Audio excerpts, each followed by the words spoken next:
Bonjour mon frère, bonjour ma soeur. Shalom à toi qui me suis aujourd'hui. J'espère que cette vidéo va être partagée afin que nous partagions un sujet extrêmement sensible. Je sais que beaucoup de gens vont me tirer dessus, mais je vous parle non seulement au regard de la Bible, mais au regard de mes expériences personnelles. Là, je viens de voir une vidéo qui m'a percuté. Je vous assure, cette vidéo m'a percuté et j'ai dit, je ne peux plus me taire. Parce que quand vous avez vécu ce que j'ai vécu, vous pouvez tomber malade. Je vais d'abord partager avec vous deux versets bibliques. Le premier verset biblique, dans le livre de Deutéronome 30 au verset 16. Qu'est-ce qu'il dit? En effet, je te presserai aujourd'hui d'aimer l'Éternel ton Dieu, de marcher dans ses voies et de respecter ses commandements, ses prescriptions et ses règles, afin de vivre et de te multiplier, afin que l'Éternel, ton Dieu, te bénisse dans le pays dont tu vas entrer en possession. J'ai un jeune frère qui est entré dans un pays et il a pris possession de ce pays. Je prends le second verset pour que vous compreniez. Ça, on est dans Deutéronome 6, du verset 6 à 7 qui dit: les commandements que je te donne aujourd'hui seront dans ton cœur. Tu les répéteras à tes enfants. Tu en parleras quand tu seras chez toi, quand tu seras en voyage, quand tu te coucheras et quand tu te lèveras. Je fais cette vidéo parce que je viens d'écouter la vidéo d'un frère à moi qui est non seulement un ami et frère, mais on est du même village. Et qu'est-ce qu'il dit dans sa vidéo? Écoutez. Je vous ai déjà dit que mon année 2024 a été très très difficile sur le plan de la santé. J'ai été beaucoup malade. C'est pour ça que j'ai arrêté de créer du contenu pendant plusieurs mois.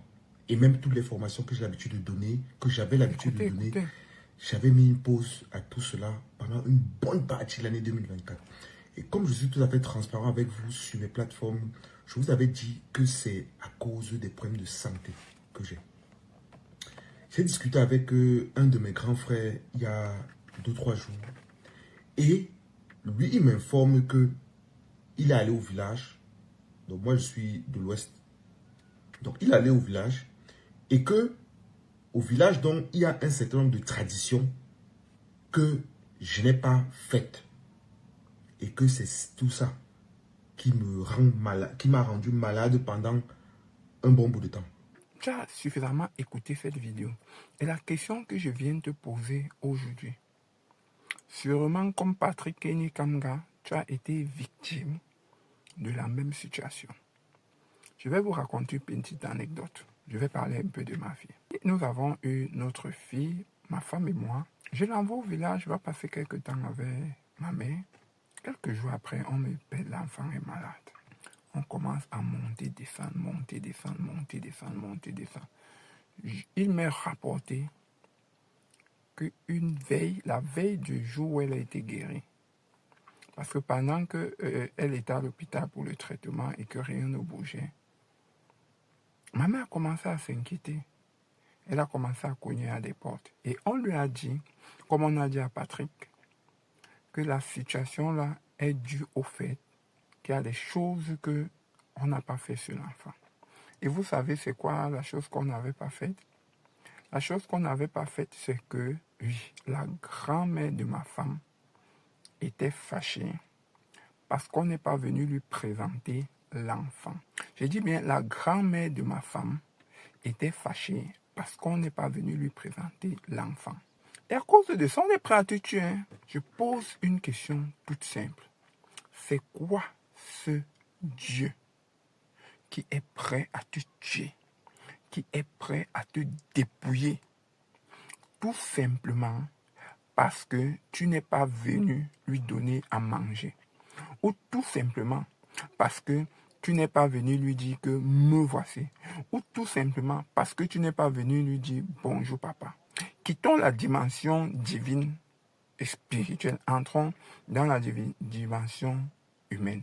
Quel père va tuer son enfant? Quel père va frapper son enfant de maladie parce que son enfant n'est pas venu lui donner à manger? Quel père va frapper son enfant de maladie parce que son enfant n'est pas venu lui faire telle ou telle autre chose? Vous comprenez avec moi que ce que vous appelez tradition, c'est ça qui nous tire tous les jours en arrière. Je dis tous les jours en arrière. L'Afrique, à un moment, tu dois te poser une question. Qu'est-ce qui ne va pas? Et là, on vient de poser le doigt sur la question de ce qui ne va pas. Notre frère Pratique Kenyekanga a une entreprise au Cameroun qui est la première à avoir produit la première série Canal Plus originale au Cameroun. Pour faire cette série, d'après les informations que j'ai, pas moins de 200, 300, 400, 500 millions ont été importés au Cameroun. Et un gars comme ça, qui a donné à manger aux enfants du Cameroun, aux enfants de l'Afrique, vous voulez le tuer? La Bible ne te dit-elle pas que vous devez être une source de bénédiction pour vous, pour votre famille, pour vos enfants, pour vos frères, pour votre communauté? C'est quel Dieu que parce qu'il n'a pas mangé, il va tuer un enfant qui est une source de bénédiction pour ses frères, pour ses soeurs, pour sa famille, pour sa communauté, pour son pays? Expliquez-moi de quel Dieu il s'agit. On parle de quoi coutume, mon frère, ma soeur? J'aime la Bible parce que ces coutumes sont inspirées des commandements de Dieu. Sauf que, comme le diable ne sait rien créer, et comme quand le diable crée, c'est toujours pour vous tirer en arrière, il a créé ces lois, comme Dieu avait donné des lois au peuple d'Israël, pour tirer l'Afrique en arrière, pour tirer ceux qui les pratiquent en arrière. Je connais un peu suffisamment mon frère Patrick Kenyekanga. Je le connais quelqu'un de droit au maximum. Voilà un jeune frère qui passe le temps à faire des formations pour aider non seulement les Camerounais, mais les Africains à gagner de l'argent. Dans aucun monde, Dieu ne serait capable de punir quelqu'un comme celui-là. Mais dans votre monde de coutume, vos dieux sont capables de punir des gens comme celui-là. Quelqu'un qui est une source de bénédiction pour les gens, vous venez, vous dites que vous voulez le tuer?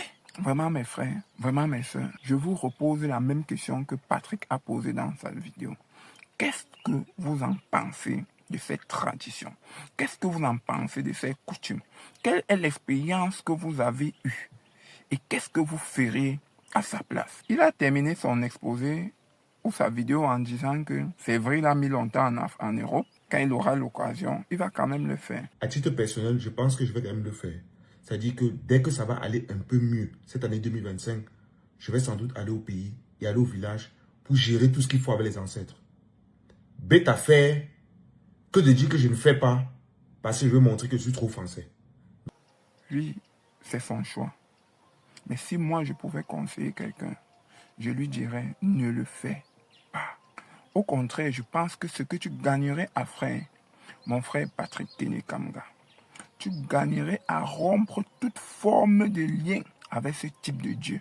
Je te connais comme quelqu'un qui aide les gens au maximum. Je te connais comme quelqu'un qui tend la main aux gens. Je connais ce que tu as fait pour le Cameroun en termes de cinéma, en termes de développement numérique. La plupart des acteurs, la plupart des influenceurs, la plupart des producteurs camerounais ont de l'argent dans leur poche qui viennent de la connaissance que tu leur as donnée gracieusement.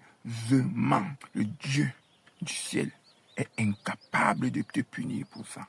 Mais il y a le Dieu des hommes qui est prêt à te tuer pour ça. Parce que tu ne leur as pas donné l'huile. Parce que tu ne leur as pas donné le sel. Parce que c'est de ça qu'il s'agit. Il s'agit de l'huile, il s'agit du sel. Ils sont prêts à te frapper. Mais mon Dieu à moi, la seule raison pour laquelle mon Dieu à moi peut te frapper, c'est que tu as tué un homme, c'est que tu as tué une femme, c'est que tu n'as pas fait du bien à ton frère, c'est que tu n'as pas fait du bien à ta soeur. Mon Dieu à moi, pour qu'il te frappe, c'est que tu as volé, c'est que tu as menti, c'est que tu as été égocentrique, tu as été égoïste. Voilà les raisons pour lesquelles mon Dieu à moi peut te frapper. Mais le Dieu des Africains, le Dieu de la loi et des coutumes et des traditions africaines, lui va te frapper. Parce que tu n'es pas venu présenter un enfant. Parce que depuis, il ne t'a pas vu. Il ne voit pas tout le bien que tu fais autour de toi. Je me souviens, un ministre, je crois que c'était le ministre Chiroma, qui avait dit, vous vous plaignez que vous ne voyez pas Paul Biya. Vous vous plaignez que vous ne voyez pas Paul Biya. Voilà les routes qui sont goudronnées. Voilà les ceci qui sont faits. Voilà les chantiers qui avancent. Vous cherchez Paul Biya où? Je viens dire la même chose à ces dieux du village. Vous cherchez Patrick Kenekamga où? Alors qu'il aide vos enfants à manger et à boire. Vous cherchez Patrick Kenekamga où?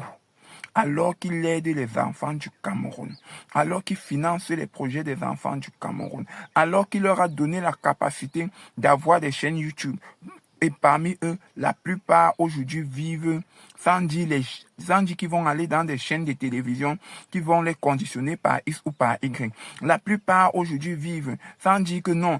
Imaginez-vous un monde où tu travailles, tu dépenses ton argent, tu dépenses de l'énergie, tu associes des gens, vous faites un projet et que vous allez dans une télé pour proposer. La télé te dit qu'il va prendre ton contenu gratuitement. J'ai dit gratuitement. Diffusé pour faire ta promotion. Et qu'un gars comme Patrick Kenekamga revienne au Cameroun après une formation à Polytech dans le digital et il dit je vais sauver mes frères, je vais donner une autre manne financière à mes frères, je vais rendre mes frères indépendants, je vais permettre à mes frères de gagner au moins de quoi manger tous les jours en étant indépendants, sans être conditionnés par les fesses, par les ceci, par les loges et autres pour avoir la gloire. Je pourrais même l'appeler, excusez-moi, un petit sauveur. Viens sauver ses frères de cette façon. Et vous voulez le tuer. Et vous voulez le tuer. Dans une autre vidéo, vous allez comprendre que tant que l'Afrique ne tourne pas le dos à ses coutumes, à ses traditions, l'Afrique ne va jamais prospérer. La preuve, depuis des années, depuis 1800 qu'on connaît l'Afrique, et que l'Afrique fait ses coutumes, ses traditions, l'Afrique a accompli quoi?